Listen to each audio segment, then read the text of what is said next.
आज हम पढ़ेंगे धारा विद्युत, करंट, इलेक्ट्रिसिटी। धारा विद्युत होता क्या है? अगर कोई इलेक्ट्रिक चार्ज यानी विद्युत आवेश गति कर रहा है, मोशन कर रहा है, तो वो जितने प्रकार के प्रभाव उत्पन्न करता है उसका अध्ययन हम जिस चैप्टर में करते हैं उसको हम कहते हैं धारा विद्युत। इसका हेडिंग देखे हैं वैद्युत धारा, इलेक्ट्रिक करंट। इलेक्ट्रिक करंट है क्या? अगर किसी कंडक्टर में यानी किसी चालक तार में कोई इलेक्ट्रिक चार्ज यानी वैद्युत आवेश अगर गति कर रहा हो, अगर चल रहा हो, अगर मोशन की अवस्था में हो, तो हम कहते हैं कि इलेक्ट्रिक करंट फ्लो हो रहा है। मतलब वैद्युत आवेश के किसी चालक तार में बहने को ही, किसी चालक तार में फ्लो होने को ही वैद्युत धारा कहते हैं। इसको मेजर कैसे करते हैं, इसको मापते कैसे? एकांक समय में जितना आवेश बहता है, तो एकांक समय में किसी चालक तार में बहने वाले आवेश की मात्रा को ही वैद्युत धारा कहते हैं।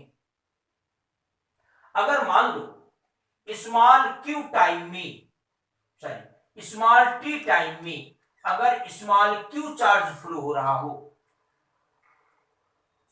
स्मॉल टी सेकंड में अगर क्यू कूलाम चार्ज फ्लो हो रहा हो, चार्ज बह रहा हो, तो एक सेकंड में कितना चार्ज बहेगा?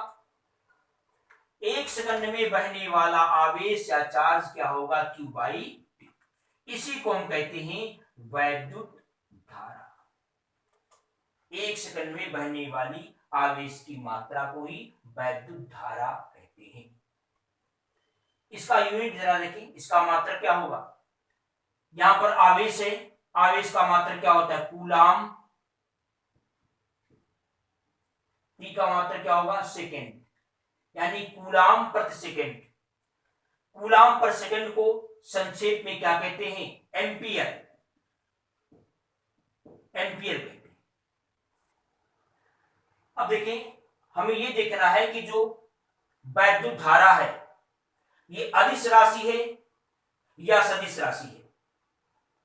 देखिए, वैद्युत धारा को किसी भी सर्किट में जब दिखाते हैं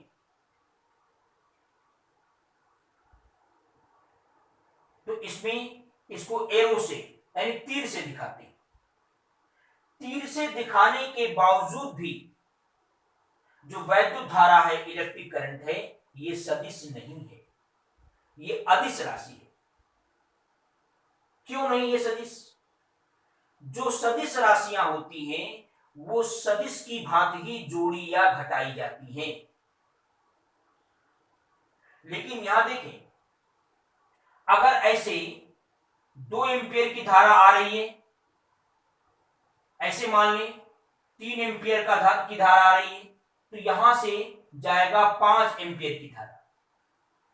इससे कोई मतलब नहीं होगा कि इनके बीच का एंगल क्या है। इस तार को थोड़ा फैला दें या थोड़ा सा सिकोड़ दें, तभी 5 ही एम्पियर जाएगा। जबकि अगर ये वेक्टर क्वांटिटी होता, अगर ये सदिश राशि होता, तो अगर हम इन दोनों की डायरेक्शन को चेंज करते, इनके बीच का एंगल चेंज करते, तो इनका जो परिणामी है वो तुरंत चेंज हो जाता। वो चेंज करने पर यहां 5 कभी नहीं आता। तो चूंकि वैद्युत धारा को वेक्टर की भांति न तो आप सम कर सकते हैं, मतलब न तो जोड़ सकते हैं, और न ही इसको घटा सकते हैं।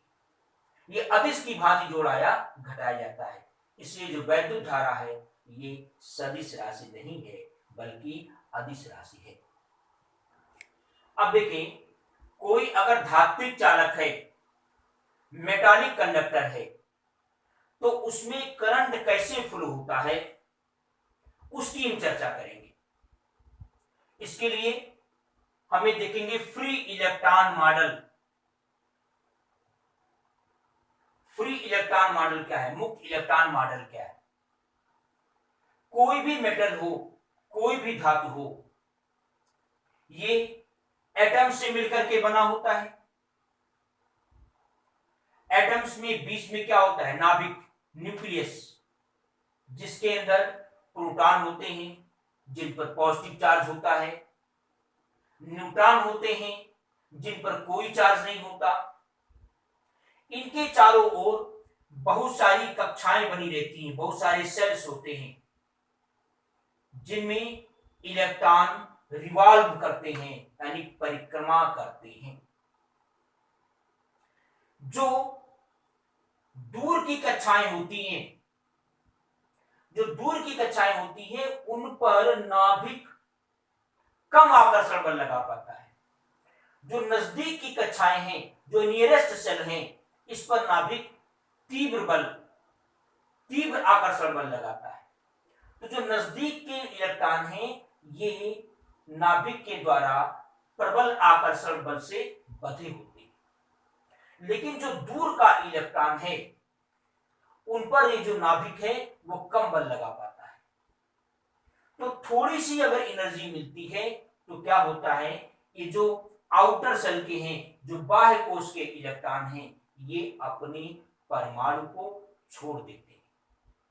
और जब छोड़ देते हैं तो इस मेटल के अंदर जैसे बहुत सारे एटम्स हैं, इन एटम्स के बीच में जो गैपिंग होता है, इसी गैपिंग में ये अनियमित रूप से गति करते हैं, रैंडम मोशन करते हैं। इन्हीं को कहते हैं मुक्त इलेक्ट्रॉन। अब देखें, जब ये मुक्त इलेक्ट्रॉन चलते हैं तो जिस वेग से गति करते हैं उसको हम कहते हैं ऊष्मीय वेग, थर्मल वेलोसिटी कहते हैं। उसकी वेलोसिटी लगभग 10⁵ मीटर पर सेकेंड होता है। जब ये चलेंगे इलेक्ट्रॉन, तो ये जो धनायन है, धनायन का मतलब है जिससे इलेक्ट्रॉन निकले हैं उनके ऊपर पॉजिटिव चार्ज आ जाएगा, उसी को हम धनायन कहते हैं। तो जब ये चलेंगे तो ये जो मार्ग में धनायन है, इन धनायनों से बार बार क्या होगा, टकराएंगे, बार बार का कोलिजन होगा, बार बार टक्कर होगा। जब टक्कर होगा तो इनकी वेलोसिटी की जो डायरेक्शन है वो चेंज हो जाएगी। तो ये बार बार इन धनायनों से टकराते हैं। दो क्रमागत टक्कर के बीच जो दूरी होती है, एक बार यहां टकराए, अब यहां गए, यहां टक्कर हुआ, फिर यहां गए, यहां टक्कर हुआ, ऐसे गए, यहां टक्कर हुआ। तो दो क्रमागत, दो कॉन्सिक्यूटिव कोलिजन, यानी दो क्रमागत टक्करों के बीच जो दूरी होती है, उस दूरी को हम कहते हैं माध्य मुक्त पथ, मीन फ्री पाथ। और दो टक्करों के बीच, दो क्रमागत टक्करों के बीच जो समय लगता है, उस समय को हम कहते हैं रिलैक्सेशन टाइम, श्रांति काल कहते हैं। अब इसके आगे का जो हेडिंग है वो आप नेक्स्ट वीडियो में देखेंगे।